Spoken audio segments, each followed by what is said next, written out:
the efficacy of both these vaccines by taking blood from the vaccinated individuals and seeing how effective that is in the laboratory. Let me bring in our guest joining us on the broadcast, Dr. Sameer Gupta from the Metro Group of Hospitals, now joining us on the broadcast. Dr. Gupta, good to have you on the broadcast with us. Now, we've seen the cases over the last at least 2 to 3 weeks. A lot more clarity has come forward as well. How much do we now know as far as how dangerous or how virulent this new strain is? So one thing I always talk about COVID is that we know a lot about COVID, but there's a lot more we don't know. Every day we are learning something new about COVID. And now, as far as this Omicron is concerned, if you look at data from across the world, whether it's South Africa or it's Europe, the surge is happening with a pretty dramatic speed. Omicron has now become the dominant virus, the dominant COVID virus, replacing Delta in South Africa and also in Scotland and many parts of Europe. There is also data coming out that the 2 doses of are not as effective as possibly a booster dose. Now, the question is, how much do you have to wait for the booster dose? Is it because of reduction in immunity or your antibody titer going down over a period of time, which leads to an increased chance of getting infection, versus this is just an immune evasive mechanism that the virus has? So there are many questions which remain unanswered. Now, I know a lot of us we've heard a lot that the virus is possibly mild and just going to be like the common flu. But in a population, when there's a virus which can spread fast, even though it is mild for majority, the number of people who will net get affected is going to be much higher, right? So if you have a mild virus, which is spreading rapidly, mild for most, then a lot more people can get affected. Now, we have data coming out of South Africa that this time the Omicron virus is affecting children a lot more. Correct. When you compare, there was a recent webinar in which they were talking about it. That, even in India, one of the cases that has come in from Bombay, coming from Mumbai, that's of a 3-year-old child as well. Exactly. So a lot of hospitalizations coming out of Schwan in South Africa are of kids between 0 to 5 years of age, and they are the unvaccinated people, unvaccinated. Dr. Community. Gupta, that's exactly the question that I was getting to. That's why it's raising 2 concerns. One is on a booster shot. Across the globe, we're already seeing countries advocating booster shots. In India, you've got the ICMR director saying that from the time you took your second jab, 9 months after that, you don't need a booster shot.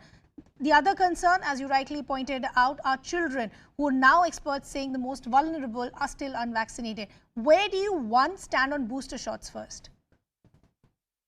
So I think, in a population like India, it's kind of the volume is so big that vaccinating everyone becomes a challenge. In a phased manner, booster shots may be the way to go. Now, somebody like me who's a healthcare worker, private in February, right? So I have not gotten any vaccine after that. Now, there were many people who took the second shot maybe in August or September or October. So their antibody titers and their immunity may be a little bit higher.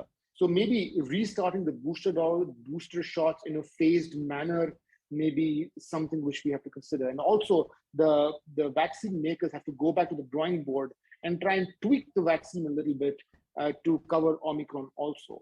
Dr. Gupta, the concern is, before I let you go, that, from the time you've taken your second vaccine shot, how long does immunity last?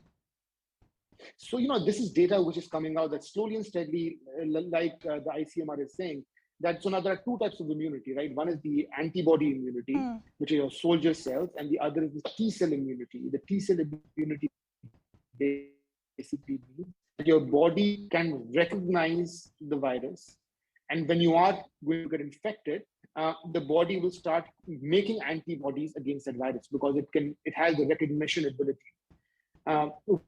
What we don't know is can Omicron fool the body and evade the T-cell immunity. That is information we don't have. To give you an example, if you've got a measles vaccine as a child or even as an adult, The next time you're going to be exposed to measles, maybe 10 years later, 20 years later, your body will recognize the measles virus and produce antibodies towards it. So we do not have enough information about the T cell immunity. Sure. And the B cell immunity, or the actual antibodies which everybody goes and measures in the lab nowadays. That slowly wanes off over a period of time. Maybe 9 months is what the data we have, because the vaccines are only a year old. Okay. Dr. Gupta, we'll leave the conversation there. Still a lot more that we need to know about this new variant.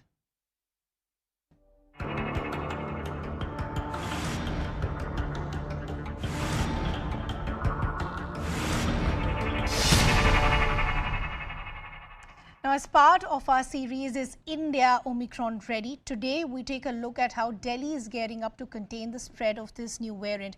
Nikhil Lakhwani with this ground report from the LNJP hospital, where the sole Omicron case, now we've got another confirmed case in the city as well, that has been reported so far. We all remember how the last COVID wave brought the national capital on its knees. People were running from pillar to post in search of oxygen and the available beds. But this time, when the another wave is likely to hit the country hard, how prepared the city and its hospitals are, we bring you this report. At the height of the second wave, Delhi's healthcare system was woefully lacking. Whether it was oxygen cylinders, hospital beds or even medicines, people struggled to get their hands on them to save their loved ones. Now a new variant poses new challenges, but the Delhi government says it's prepared to tackle Omicron. इस वक्त हम लोगों ने 30,000 oxygen beds तैयार कर लिए हैं। 32 किस्म की मेडिसिन हैं जिसको अलग अलग तरीके से कोरोना के दौरान इस्तेमाल किया जाता है। उन सारी मेडिसिन का 2 महीने का बफर स्टॉक ऑर्डर किया जा रहा है। Delhi's LNJP hospital, which was declared a dedicated COVID hospital last year, is gearing up. All beds have oxygen and medicines have been stocked for the next 3 months. This 500-bed COVID ICU facility in LNJP hospital was built during the second wave. It's equipped with ventilators and a central oxygen line. Third wave को लेकर हमारा युद्ध स्तर पर तैयारी है और हमने सारा जो इंफ्रास्ट्रक्चर है उसमें सारे ऑक्सीजन बेड्स हैं, सेंट्रल पाइपलाइन है और आईसीयू बेड्स हैं, मॉनिटरिंग सिस्टम है। पहले हमारा जो कैपेसिटी था पर डे 5 टन था, अभी हमारा जो पर डे कैपेसिटी है 55 टन पर डे का है। तो अभी इस बार हम फुल्ली प्रिपेयर्ड हैं। While hospitals appear to be prepared, citizens are being far from vigilant. Mask and social distancing norms have gone for a toss in most places, and these violations are going unchecked.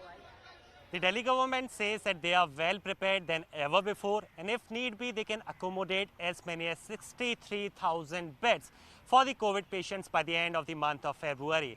During the last wave, people were feeling crippled in search of not only for the medicines, but also for the essentials. Now the government says that they have adequate stocks of the same. But how prepared the Delhi government was ahead of the next wave will better be known when the cases start to rise and the country gets hit by another COVID wave. With camera person Rajesh Bharadwaj, Nikhil Lakhwani for CNN News 18.